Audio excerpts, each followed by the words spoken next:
पूर्व आभासों के आधार पर हम भविष्य के सुख दुख की कल्पना करते हैं।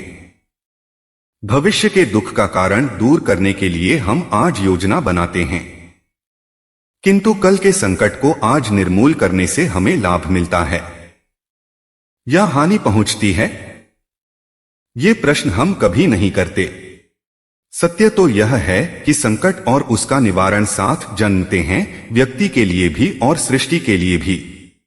नहीं, आप अपने भूतकाल का स्मरण कीजिए, इतिहास को देखिए। आप तुरंत ही ये जान पाएंगे कि जब जब संकट आता है तब तब उसका निवारण करने वाली शक्ति भी जन्म लेती है। यही तो संसार का चलन है।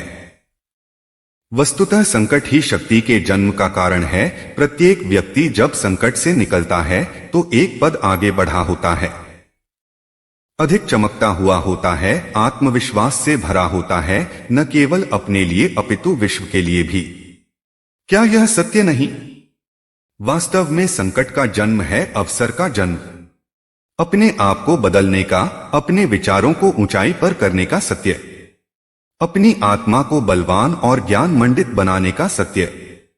जो ये कर पाता है उसे कोई संकट नहीं होता, किंतु जो यह नहीं कर पाता वो तो स्वयं एक संकट है, स्वयं के लिए भी और संसार के लिए भी। परंपरा में धर्म बसता है और परंपरा ही धर्म को संभालने का कार्य करती है, यह सत्य है। क्या केवल परंपरा ही धर्म है? सत्य तो यह है कि जिस प्रकार पाषाण में शिल्प होता है उसी प्रकार परंपरा में धर्म होता है। इस पत्थर में शिल्प है, ये पत्थर शिल्प नहीं। शिल्प को उजागर करने के लिए उसे तोड़ना पड़ता है, अनावश्यक भागों को दूर करना पड़ता है। उसी प्रकार परंपराओं में धर्म ढूंढना पड़ता है। जिस प्रकार मेरे द्वारा इंद्र पूजा की परंपरा को तोड़कर गोवर्धन पूजा का धर्म न ढूंढा जाता तो यादवों को उनकी मुक्ति का मार्ग नहीं मिल पाता।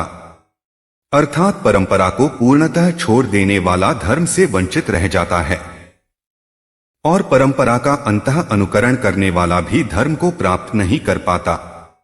कहते हैं हंस के पास निरक्षीर विवेक होता है, दूध में मिले पानी को छोड़कर केवल दूध ही ग्रहण करता है। तो क्या सच्चा धर्म प्राप्त करने के लिए हृदय में ज्ञान से जन्मा विवेक आवश्यक है? और ऐसे विवेक के बिना जिसे धर्म मान भी लिया जाए, जो वास्तव में धर्म न भी हो, ऐसा भी तो हो सकता है। भविष्य के आधार पर सब आज का निर्णय लेना चाहते हैं। भविष्य में सुख मिले, भविष्य सुरक्षित हो, ऐसे निर्णय आज लेने का प्रयत्न रहता है सबका।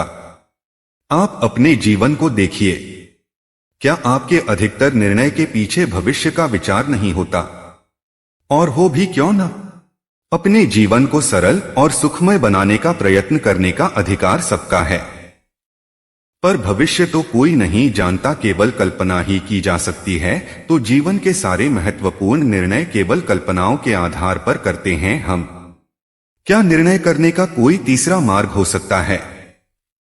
सारे सुखों का आधार धर्म है और वो धर्म मनुष्य के हृदय में बसता है। तो प्रत्येक निर्णय से पूर्व स्वयं अपने हृदय से एक प्रश्न अवश्य पूछ लेना कि ये निर्णय स्वार्थ से जन्मा है या धर्म से।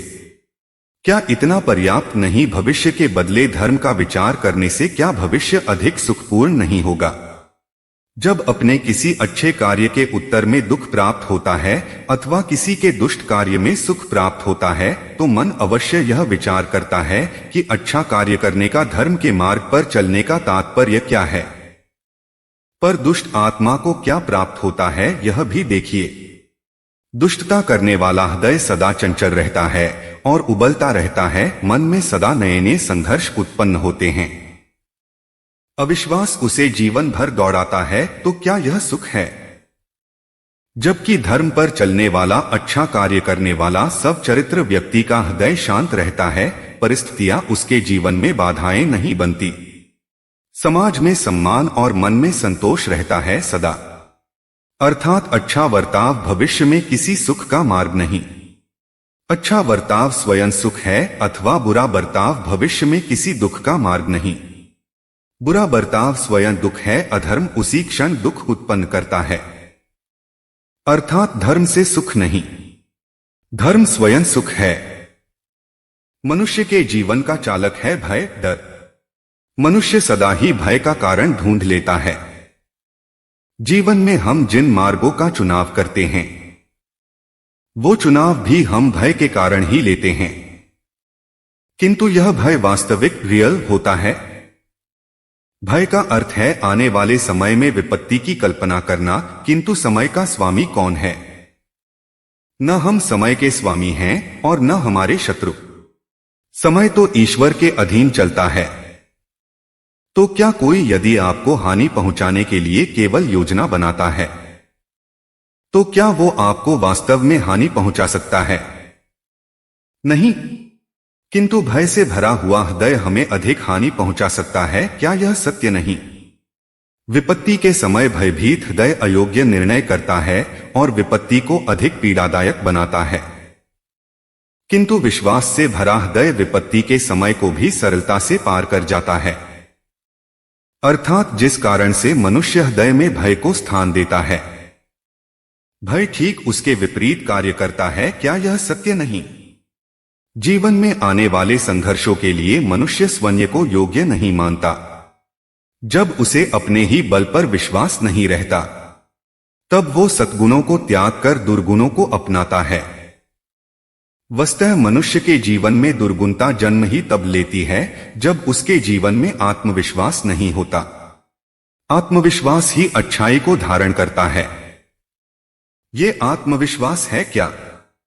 जब मनुष्य यह मानता है कि जीवन का संघर्ष उसे दुर्बल बनाता है, तो उसे अपने ऊपर विश्वास नहीं रहता। वो संघर्ष के पार जाने के बदले संघर्ष से छूटने के उपाय ढूंढने लगता है। किंतु वह जब यह समझता है कि ये संघर्ष उसे अधिक शक्तिशाली बनाते हैं, ठीक वैसे जैसे व्यायाम करने से देह की शक्ति बढ़ती है, तो प्रत्येक संघर्ष के साथ उसका उत्साह बढ़ता है।